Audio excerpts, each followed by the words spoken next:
Hello, everyone, and welcome to our webinar. I'm Michael Ritt, a patient educator with the Stephen and Barbara Slaggie Family Cancer Education Center. I will be moderating the session today. Today's webinar is about your side effects, may include identity, relationships, and uncertainty. This session is being recorded. If you prefer not to be recorded, please feel free to leave the session. Once available, the video recording will be posted in the library on our cancer education blog on Mayo Clinic Connect. Mayo Clinic Connect is an online community where people can share experiences, find support, and exchange information with others. We encourage you to follow our cancer education blog on Mayo Clinic Connect to learn about our other offerings and to access additional education, support, and cancer-related resources. I'll put the link to our cancer education blog in the chat at the end of the presentation. We will take questions at the end of the session. If you have questions related to the webinar topic, please type them in the Q&A on the main toolbar on your Zoom screen.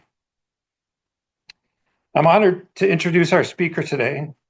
Philomina Bigelow, a licensed independent clinical social worker, is here today to discuss the emotional, social, and practical side effects of cancer in young adulthood on identity, relationships, mental health, and day-to-day life. Philomina, I'll hand it over to you now for the presentation. Thank you. Hi, everyone. So I'm here today to do my presentation on side effects may include identity, relationships, and uncertainty. And I'm guessing that if you are tuning into this presentation right now, you are an adolescent, young adult patient that is going through a cancer diagnosis right now. And if you're not, you might wonder, what is an AYA? So an AYA, or adolescent young adult oncology patient, specifically in this situation is referring to cancer patients between the ages of 15 to 39. There's a couple of things that I want to recognize right now. One, your experiences may vary depending on which age of the age range you're on. Like obviously, 15-year-olds are in a very different life space as compared to somebody that's 39 years old. Another thing that I just want to recognize during this presentation is that if you are an AYA cancer patient, you're probably already very well aware to some extent about the information that I'm going to present to you today.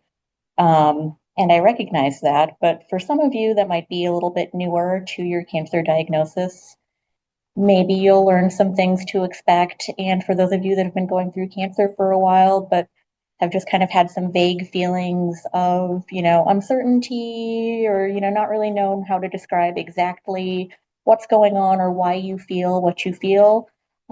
This might help clarify some of that. And also, finally, I want to recognize that, that there are resources here at Mayo Clinic and out there in the community that are available to help you with coping with all of this that you're going through. So let's cover some quick facts. According to the National Cancer Institute, in the United States, about 88,120 individuals between the ages of 15 to 39 are expected to be diagnosed with cancer in 2026. And unfortunately, new cancer diagnoses in the AYA age population are increasing an average about 0.4% per year. Some of the most common cancers in adolescents and young adults are breast cancer, thyroid cancer, testicular cancer, and melanoma. From kind of the age range from about 15 to 29, you'll also see a lot of blood cancers like lymphomas. And from ages 30 to 39, you'll also see a little bit more frequency of diagnoses of colorectal cancer as well. So why are we doing this? Why is cancer so hard for the AYA population? AYAs are kind of caught in this weird life space between childhood and older adulthood. Now, kids, while there's no good age to get cancer by any means, and kids definitely have to deal with a lot, they have their parents there that, will kind of take care of a lot of the practical life stuff. while they are dealing with school and treatment and side effects and generally just feeling crappy. Kids don't have to worry about like, how are they going to pay the bills, getting a job, um, anything like that. And then on the opposite side, we have our older adults who have already kind of lived their lives, um, possibly gotten married. If they're going to have kids, they've probably already had their children. Those children are probably older. They're probably pretty well established in their careers and their lives in general. Whereas AYAs are at this, developmental life stage where they've got several life tasks to figure out. They're working on becoming independent adults.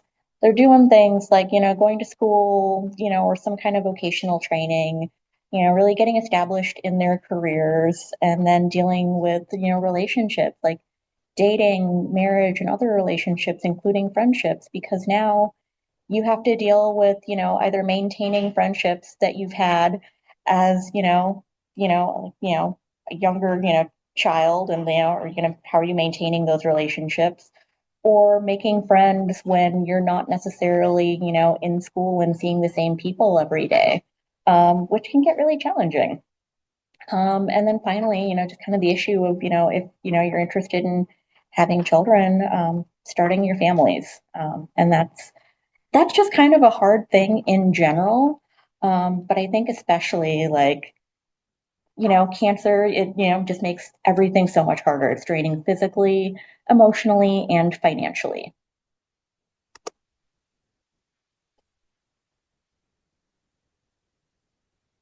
Difficulties.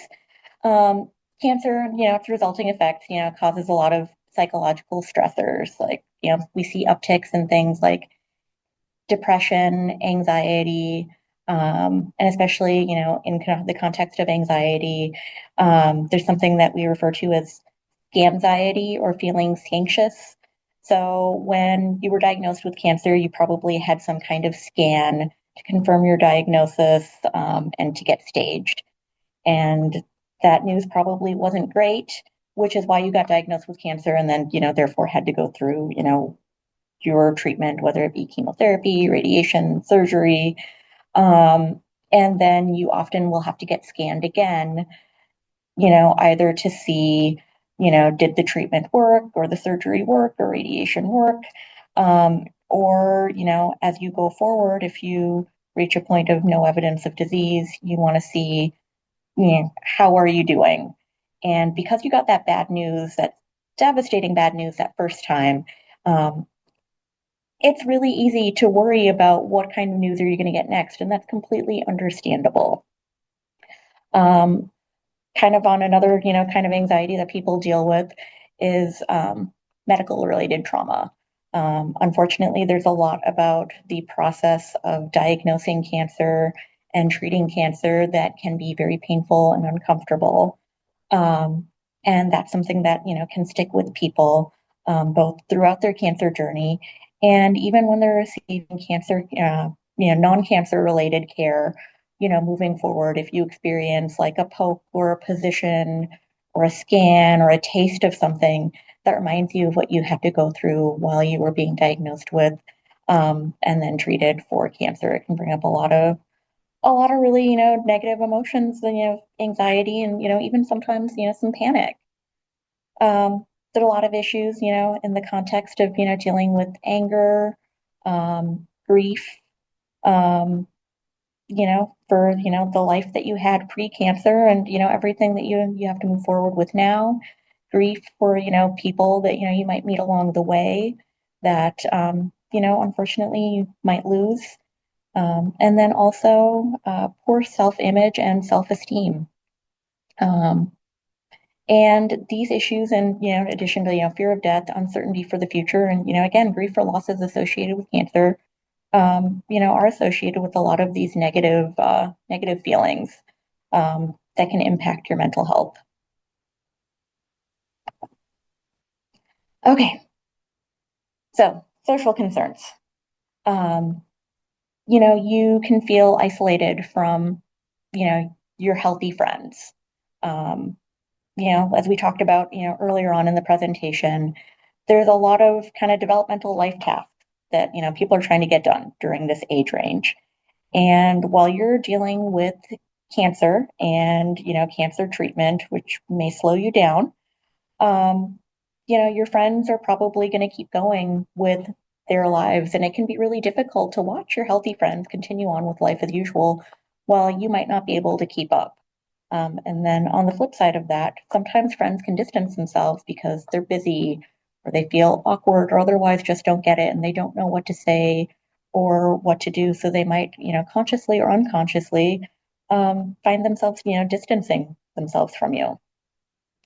And then disruption to relationships, especially like dating, romantic relationships, and even marriages. And I just want to say that like even when you don't have cancer, dating's really hard. In fact, I'm just gonna say like sometimes like dating just sucks. And it doesn't get any easier when you have to deal with cancer. Again, you're dealing with a lot of issues with your self-image, like related to, you know, hair loss, weight loss, weight gain, or if you've got some different scars from surgeries, amputations, all going to affect like how you feel about yourself and worry about how other people see you. um, and then you're dealing with a lot of physical changes, some of which can include like your sexual function, your sex drive, and fertility, reproductive changes. And on the topic of fertility, in case you didn't catch me before because of technical difficulties, my colleague Katie is going to be doing a presentation that's all about fertility next week. If you'd like to tune in then. But again, like talks about like fertility and decisions on like having kids, like those are hard discussions to have anyways. Again, like when you're looking at dating or getting married, and it doesn't get any easier when you're dealing with things like cancer. And especially in the context of dating, there's this question of like, do you tell people that you have cancer or that you had cancer? And if so, when do you tell them? Tell them on the first date, the third date, the 10th date? Like when do you tell them? Because there's this fear of people leaving. And on that topic, there's oftentimes people will find themselves, like, specifically cancer patients, pushing people away kind of preemptively, because if you push people away, then you're making that choice, right? And you don't have to worry about them leaving you. And unfortunately, on the flip side, is that sometimes people do leave you when you're diagnosed with cancer just because they're just not able to kind of cope like with all of the stuff that you're going through. They just can't deal. Um, so yeah, so cancer can just make it difficult to date, and it can drive a wedge into already established dating relationships and even marriages. Also on the topic of social concerns, we've got, a lot of, family role changes and conflict. So remember, again, I talked about there's a lot of life changes that, you're navigating. And one of, kind of the big thing, point of AYA-hood is learning how to become an independent, functioning adult. And cancer, oftentimes, especially towards the younger side of cancer, really throws a wrench in that. And, your parents may need or want to get more involved in your lives and kind of slip back into that role of caregiver, um, than what you're really comfortable with, and that can be difficult to navigate. You might want to make decisions about your care or your treatment that your parents don't agree with. And again, in this context of kind of these shifting fuzzy roles, um, that can be hard. And then on the flip side, again, this is the age when, a lot of people, like, if you have children, they're probably on the younger side. And so you have to deal with these difficulties of like navigating childcare and questions from your kids and caregiving for your own children during treatment. And what a lot of people find is that just due to a lot of the side effects from cancer treatment that you're experiencing, it can make it difficult to parent your kids or show up for them in the way that you would otherwise like to show up for them. Um, there's a lot of concerns, like, in regard to like educational, financial, career concerns. Um, and, cancer and cancer treatment side effects can make it really difficult to, attend school or work. People, again, experience a lot of physical side effects, fatigue, nausea, other digestive related side effects that, just aren't a lot of fun to deal with, a lot of pain issues, and then mental side effects, one of which is something that we call chemo brain, which is basically, brain fog. Um, and that difficulty in focusing can make it really difficult to function in the school and work environment. And unfortunately, some of these effects are long-term effects that will persist into survivorship and can lead to a change in reduction or just unfortunately simply an inability to continue school or work as you were previously doing it. And which is unfortunate because cancer is expensive. There's a term called financial toxicity, and financial toxicity generally refers to the negative impact and distress caused by the financial cost of cancer care. One of the big things that kind of is tied into all of this is insurance. And, younger adults, depending on, what's going on with your parents and if they're working and what their insurance is, and if you're in school, you might be able to be covered by your parents' insurance, but at some point in time, you got to figure out your own insurance. And if you're in a situation where you have to leave school or work, you might find yourself having to scramble and navigate like what that looks like in the context of insurance. Um, and, dealing with issues like, are you eligible for Medicaid? Are you eligible for Medicare? Um, if you're in, a married, relationship, like, are you able to get on your spouse's insurance? And what does that look like in terms of, the extra costs associated with that? What does your insurance cover? What does your insurance not cover? And, it's a lot to deal with.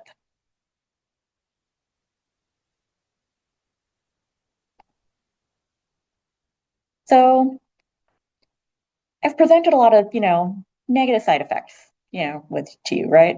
So the big question right now is, what can you do to cope? And, I want to let you know that there are resources out there to help.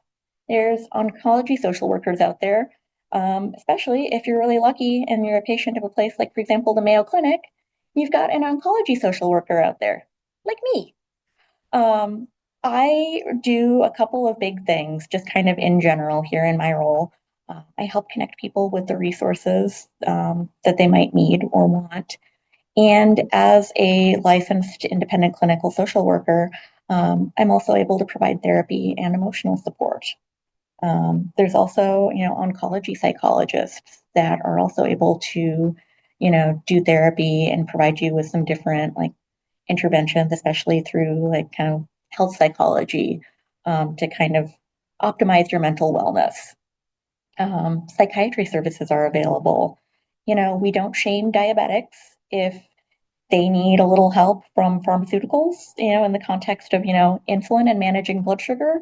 And we don't shame people that might need, some kind of course of mental health medications like antidepressants or anti-anxiety medication for some period of time, in order to, just feel better and function on a day-to-day basis. There's also physical and occupational therapy to help with, kind of rebuilding some of your physical strength. And also, again, like occupational, therapy can also help you deal with things like, chemo brain. You can learn some good tips and strategies with that. A lot of clinics, again, including Mayo Clinic. In fact, we just had a lovely presentation last week from somebody on integrative medicine. So some holistic treatments that can help provide benefit, like, and help you feel better while you're going through cancer treatment. Things like acupuncture, Reiki, massage, the oracle beads that they put in your ear, that can help you feel better. Um, and palliative care.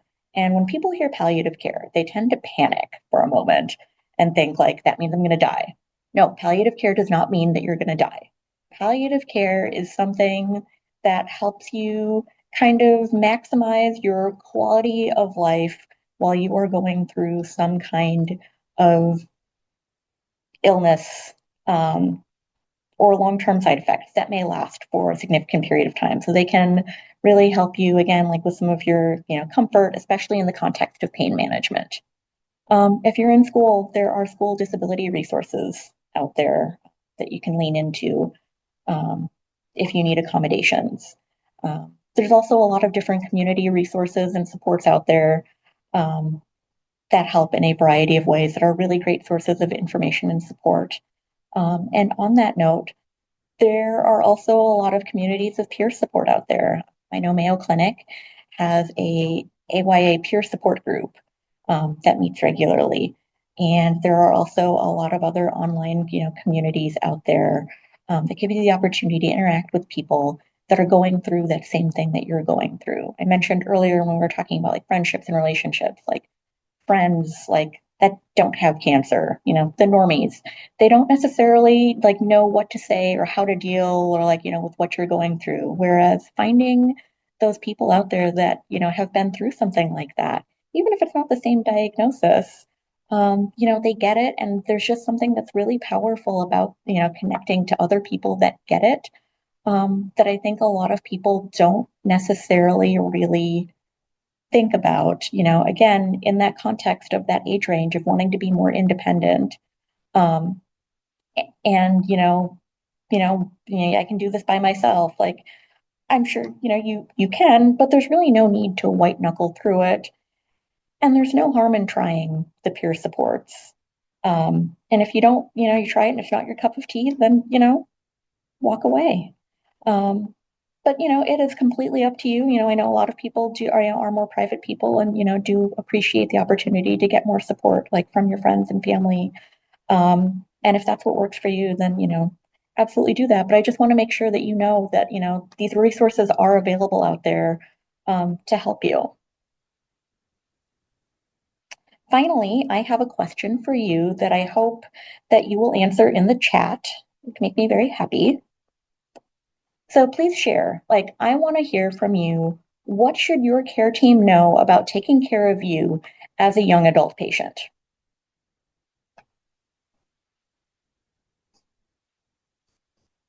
I'll give you a moment to type there while we find our way to the chat so that I can see what you lovely people are coming up with.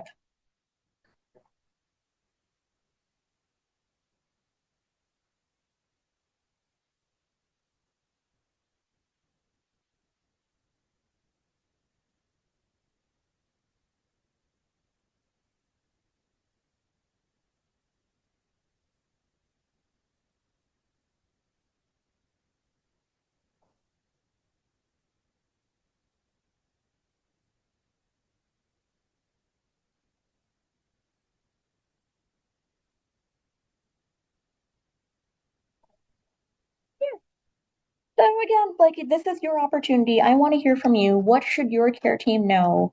Like, what do you want, like your doctors, nurses, social workers, what do you want them to know? Oh, I just started taking Zoloft for the first time in 12 years since cancer. Awesome. Um, I don't have a lot of support.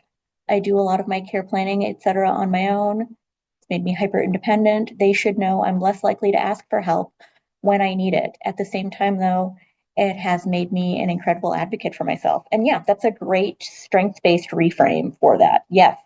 Um, you know, it definitely, really pushes the development of, becoming an adult, like again, like becoming more independent. It really, kind of pushes you off there, into the deep end.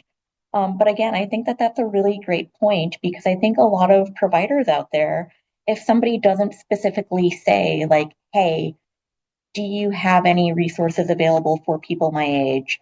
Do you, are there groups? Are there a resource for, like dealing with cancer while working? Um, like if you don't ask for it, people probably aren't going to offer it to you. Disability and cancer is very isolating. People just don't understand what we go through day to day. Exactly. And that's one of the things that I really love about like kind of the cancer, like peer groups is that again, like those are the people that get it. Like more so than anyone, that's who really gets it. Absolutely.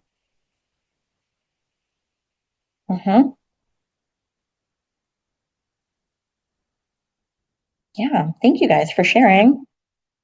Oh, mental health can be pushed to the side by providers who focus on treatment and physical health.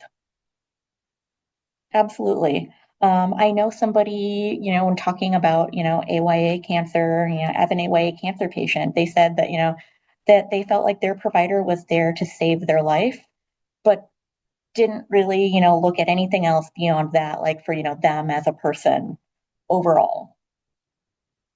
So yeah, that's a really great observation.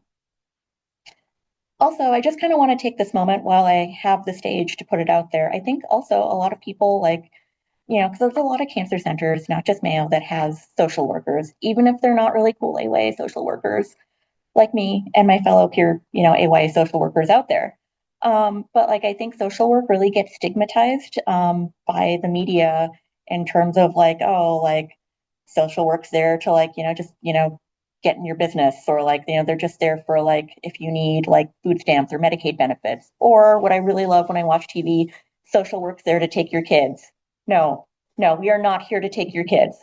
I promise you, the worst case scenario that would come up is, in any kind of mandatory reporting environment, yeah, we might tell somebody. In fact, we will tell somebody if there's any concerns about abuse or neglect, but I am not going to, come up and suddenly snatch your children away from you. I just want to help you deal with your cancer and make the experience just a little bit less sucky for you. Okay, well, I'm just going to go to the last slide that I have is my references, which basically the stats that I got for, the incidences of cancer, the rates of cancer I got from the National Cancer Institute, if anybody's super curious. But otherwise, does anybody have any other questions for me or any other, things that you want your providers to know? Yeah, drop it in the Q&A.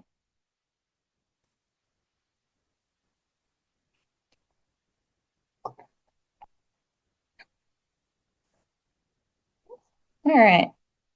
Fertility isn't an afterthought. Exactly. And again, um, my coworker Katie is going to be doing a presentation on fertility next week. And one of the things that we're really trying to promote is giving people the opportunity to know what their options are and to ideally make those decisions before you get rushed into treatment. Mm-hmm.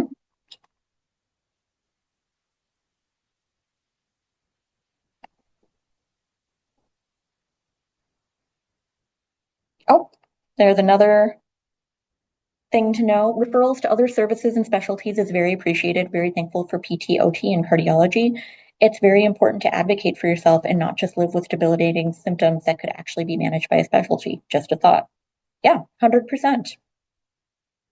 100%. I'm so excited about the fertility session. I will make sure that Katie knows that people are excited for her session next week.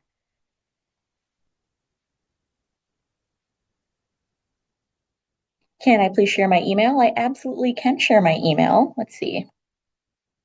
To everyone. So, two panels. There you go.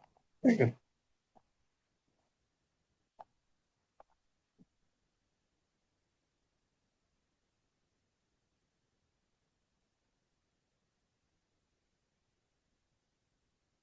There we go.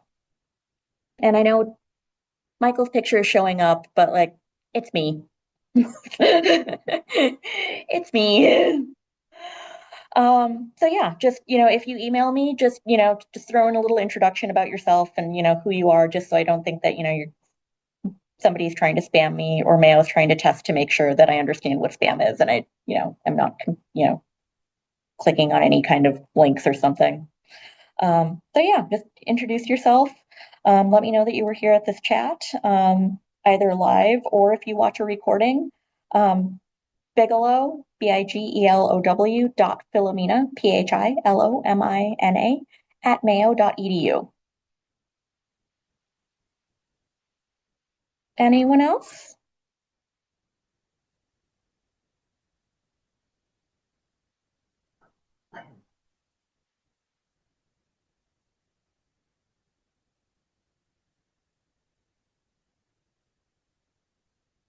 If there are any other questions that you have or anything else, again, that, you feel like it's important for your providers to know, I'd really love to hear from you. If you do, decide to drop an introduction, like, email to me, please feel free. Otherwise, if there's no other questions, comments, concerns, thank you very much for your time. I really appreciate you all taking the time to sit here while I talk to the computer screen. And I hope to hear from you sometime in the future, or potentially see you, if you're a Mayo patient, see you at a future group or activity. Thank you. Thank you so much, Philomina.